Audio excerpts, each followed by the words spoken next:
তোমায় কোনো বিপদে পড়তে হবে না। অপর্ণা, তোমার যে বড় বিপদ। তুমি এইসবের জন্য নিজের ন্যায় নীতি সবকিছু বিসর্জন দিয়ে মানুষ হত্যার খেলায় নেমে পড়লে। অপর্ণা, এই ন্যায় নীতির কথা না তোমাদের মতন যারা বড় লোক তাদের মুখে খুব ভালো করে মানায়, আমাদের মতন নয় গো। আমরা খুব সাধারণ, আমাদের অত টাকা নেই। তুমি জানো না, তুমি বুঝতে পারবে না অপর্ণা, একজন মা তার সন্তানের ভালোর জন্য কত দূর যেতে পারে। তোমার পক্ষে বোঝা এখন সম্ভব নয়। টাকাটা না পেলে আমার ছেলেটা নইলে আমার টাকাটা খুব তাড়াতাড়ি দরকার ছিল অপর্ণা, খুব তাড়াতাড়ি দরকার। আমি বুঝতে পারছি, আমি সব বুঝতে পারছি, তবুও। কি নাম আপনার? মল্লিকা। আমি আপনাকে কথা দিচ্ছি আপনার ছেলের কোনো বিপদ হবে না, তার চিকিৎসার দায়িত্ব আমার।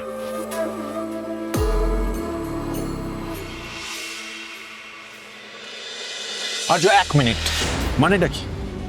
মানে এখন বলছিস যে এই নকল রাজনন্দিনীর ছেলের সব দায়িত্ব তুই নিবি? মানে যেই মহিলা তোকে হাতে ধরে শেষ করে দিয়েছে, পথে বসিয়ে দিয়েছে, তার ছেলের দায়িত্ব নিবি তুই এখন? আমি ওর চিকিৎসার ব্যবস্থাটা করে দেওয়ার কথা বলছি। যা বলছে আমি ভেবে চিন্তেই বলছি। তুমি ভেবে দেখো, ওই বাচ্চাটার তো কোনো দোষ নেই। আর অনিকেত বাবুকে আমার থেকে তো ভালো আর কেউ চেনেন না। ওই মেয়েটার পরিস্থিতির সুযোগ নিয়ে ওকে দিয়ে এই কাজগুলো করাতে বাধ্য করেছেন। দেখো মেঘরাজ, এটা ভেবে দেখো, এই খেলাতে এখন তুমি আর আমি কিন্তু হাত মিলিয়েছি। আমার কাছে আমার নীতিটাই সব থেকে বড়। ওইটুকু যদি বাদ দিই তাহলে আমার কোনো অস্তিত্বই নেই। ওনার ছেলের সমস্ত ডিটেল নিয়ে তার চিকিৎসা আর নিরাপত্তার দায়িত্ব প্লিজ একটু দেখো, প্লিজ। আমি? হ্যাঁ, তুমি পারবে। তোমার লোকজন বাইরে ছড়িয়ে আছে, চারিদিকে আছে। শোনো মেঘরাজ, আমি এখন নিরুপায়, আমি সবটা ম্যানেজ করতে পারবো না।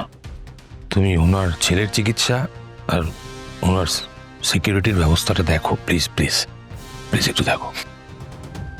আর আপনাকে বলছি, শুনুন, এক্ষুনি আপনাকে ছেড়ে দিতে পারছি না, আমাকে ক্ষমা করবেন। আমাদের সময় লাগবে, আপনার থেকে আমাদের হেল্পও প্রয়োজন হবে, প্লিজ। আপনি যা বলবেন আমি সব করতে রাজি আছি। সব সময় লাগুক, আমি কাজ করে দেবো আপনাদের হয়ে। শুধু আমার ছেলের একটা চিকিৎসার সুব্যবস্থা করে দিন। আমার আর কিচ্ছু চাই না, বিশ্বাস করুন। আমি জানি আমি অনেক অন্যায় করেছি।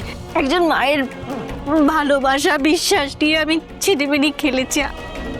আমাকে এই সাহায্যটুকু করুন। আপনি যা বলবেন আমি তাই করব। আমার ছেলেটা বাঁচুক, আমার যা হয় হয়ে যাক। আমি না থাকলে শুধু আমার ছেলেটাকে।